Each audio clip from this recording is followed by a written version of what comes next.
Welcome to the next unit. The next unit is going to seem out of place. It does not build on other units per se.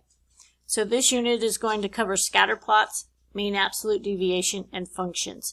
Functions should be a review. We're going to loop back and go talk about functions again.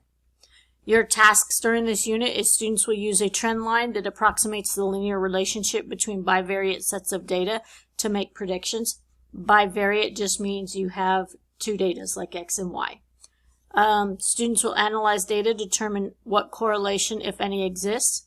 You have three choices when you pick what correlation. Your choices will be positive correlation, negative correlation, or no correlation. Students will calculate mean absolute deviation, that's one concept, and know that it shows the variability of the spread of the data. The bigger the MAD, the bigger the spread. The smaller the MAD, the smaller the spread. Students will review previous concepts taught in 7th Advanced, because this is just a unit on scatter plots and mean absolute deviation. I have brought back in functions.